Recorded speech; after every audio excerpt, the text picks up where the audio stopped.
ओम नमो भगवते वासुदेवाय। श्रीमद्भागवत महापुराण तृतीय स्कंद द्वितीय अध्याय श्लोक 1 से 13 का हिंदी अनुवाद। उद्धव जी द्वारा भगवान की बाल लीलाओं का वर्णन। श्री सुखदेव जी कहते हैं, जब विदुर जी ने परम भक्त उद्धव जी से इस प्रकार अपने प्रियतम श्री कृष्ण के संबंध रखने वाली बातें पूछी, तब उन्हें अपने स्वामी का स्मरण हो गया और वे हृदय भर आने के कारण कुछ भी उत्तर न दे सके। जब वे 5 वर्ष के थे तब बालकों की तरह खेल खेल में ही श्री कृष्ण की मूर्ति बनाकर उनकी सेवा पूजा में ऐसे तन्मय हो गए थे जैसे कलेवे के लिए माता के बुलाने पर भी उन्हें उसे छोड़कर नहीं जाना चाहते थे।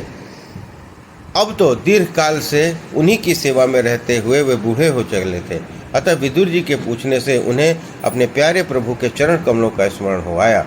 उनका चित्त विरह से व्याकुल हो गया। फिर वे कैसे उत्तर दे सकते थे। उद्धव जी श्री कृष्ण के चरण बिंद मकरंद सुधा को सराबोर होकर 2 घड़ी तक कुछ भी नहीं बोल सके। तीव्र भक्ति योग से उसमें डूबकर वे आनंद मग्न हो गए। उनके सारे शरीर में रोमांच हो गया था। मूंदे हुए नेत्रों से प्रेम के आंसू की धारा बहने लगी। उद्धव जी को इस प्रकार प्रेम प्रवाह में डूबे हुए देखकर विदुर जी ने उन्हें कृत्य माना। कुछ समय बाद जब उद्धव जी भगवान के प्रेम धाम से उतरकर पुनः धीरे धीरे संसार में आए, तब अपने नेत्रों को पोंछकर भगवत लीलाओं का स्मरण हो आने से विस्मित हो विदुर जी ने इस प्रकार बोलने लगे। उद्धव जी बोले, विदुर जी, श्री कृष्ण रूप सूर्य के छिप जाने से हमारे घरों में काल रूप अजगर ने खा डाला है। वे श्रीहीन हो गए हैं। अब मैं उनकी क्या कुशल सुनाऊं? ओह, यह मनुष्य लोक बड़ा ही अभागा है। इसमें भी यादव तो नितांत भाग्यहीन है, जिन्होंने निरंतर श्री कृष्ण के साथ रहते हुए भी उन्हें नहीं पहचाना। जिस तरह अमृतमय चंद्रमा के समुद्र में रहते हुए मछलियां उन्हें नहीं पहचान सकती थे। यादव लोग मन के भाव को तोड़ने वाले, बड़े समझदार और भगवान के साथ ही एक स्थान पर रहकर क्रीड़ा करने वाले थे। तो भी उन सब ने समस्त विश्व के आश्रय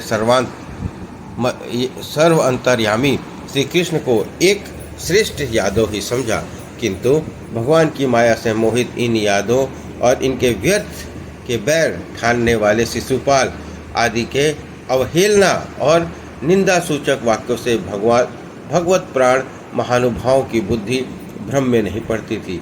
जिन्होंने कभी तप नहीं किया, उन लोगों को भी इतने दिनों तक दर्शन देकर अब इनकी दर्शन लालसा को तृप्त किए बिना ही वे भगवान श्री कृष्ण अपने त्रिभुवन मोहन शिव विग्रह में को छिपाकर अंतर्ध्यान हो गए और इस प्रकार उन्होंने मानो उनके नेत्रों को ही छीन लिया है।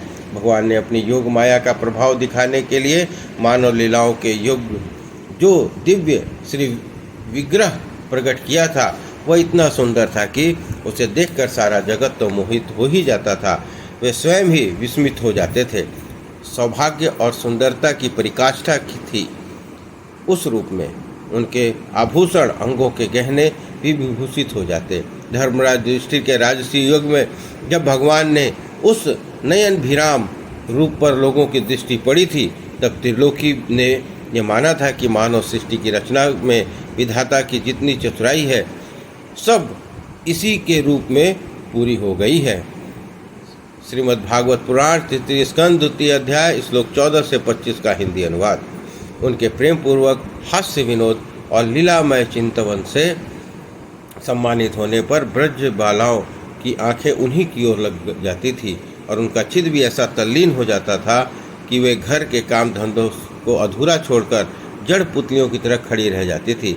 चराचर जगत और स्वामी प्रकृति के स्वामी भगवान ने जब अपने शांत रूप महात्माओं को अपने ही घोर रूप असुरों से सताए हुए देखा, तब वे ही करुणा भाव से द्रवित हो गए थे और अजन्मा होने पर भी उन्होंने अपने अंश बलराम जी के साथ काष्ठ में अग्नि के समान प्रकट हुए। अजन्मा होकर भी वासुदेव जी के यहाँ जन्म लेने की लीला करना, सबको अभय देने वाले होने पर भी मानो कंस के भय से वज्र में जाकर छिपा रहना और अनंत पराक्रमी होने पर भी काल यमन के सामने मथुरापुरी को छोड़कर भाग जाना, भगवान की ये लीलाएं याद आकर मुझे बेचैन कर डालती हैं। उन्होंने जो देवकी वसुदेव की चरण वंदना करके कहा था, पिताजी माताजी, कंस का बड़ा भय होने रहने के कारण मुझसे आपकी कोई सेवा न बन सकी।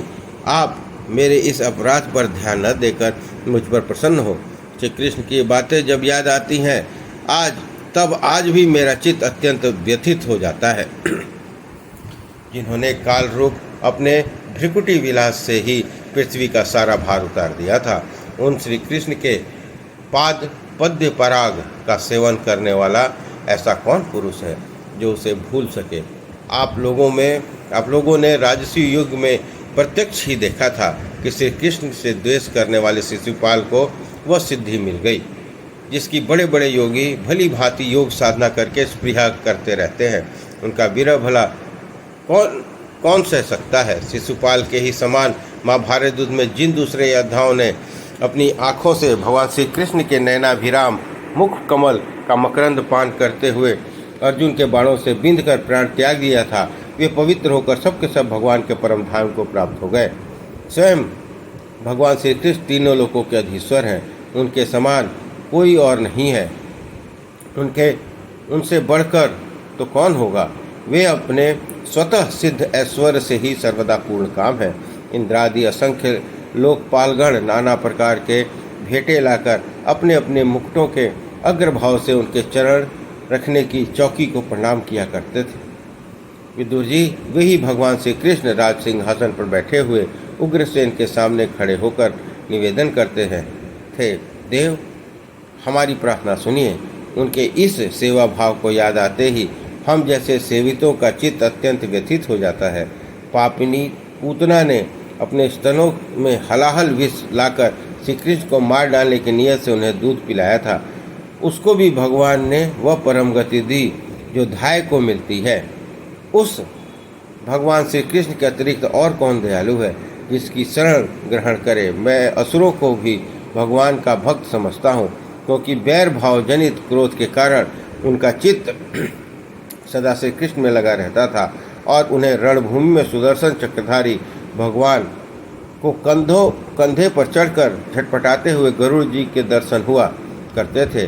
ब्रह्मा जी की प्रार्थना से पृथ्वी का भार उतार कर वे सुखी करने के लिए कंस के कारागार में वसुदेव देवकी के यहाँ भगवान ने अवतार लिया था। श्लोक 26 से 34 का हिंदी अनुवाद। उस समय कंस के डर से पिता वासुदेव जी ने उन्हें नंद बाबा के वज्र में पहुंचा दिया था। वहां वे बलराम जी के साथ 11 वर्ष तक इस प्रकार छिपकर रहे कि उनका प्रभाव वज्र के बाहर किसी को प्रकट नहीं हुआ।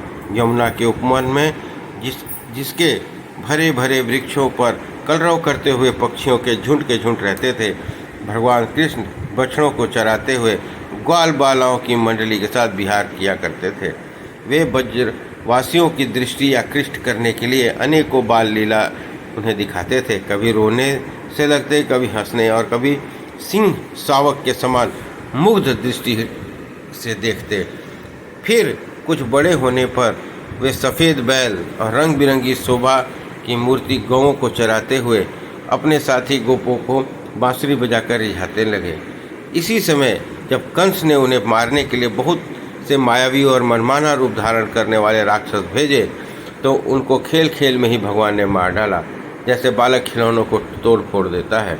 कलिया नाग का दमन करके विष मिला हुआ जल पीने से मरे हुए ग्वाल बालों और गौओं को जीवित कर उन्होंने कलिया दह का निर्दोष जल पीने की सुविधा दी। भगवान श्री कृष्ण ने बढ़े हुए धन का सद्व्यय कराने की इच्छा से श्रेष्ठ ब्राह्मणों के द्वारा नंद बाबा से गोवर्धन पूजा रूप गोयज्ञ करवाया। भद्र इससे अपना मान भंग होने के कारण जब इंद्र ने क्रोधित होकर वज्र का विनाश करने के लिए मुसलधार जल बरसाना आरंभ किया, तब भगवान ने करुणावश खेल ही खेल में छत्ते के समान गोवर्धन पर्वत को उठा लिया और अत्यंत घबराए हुए ब्रजवासियों की तथा उनके पशुओं की रक्षा की।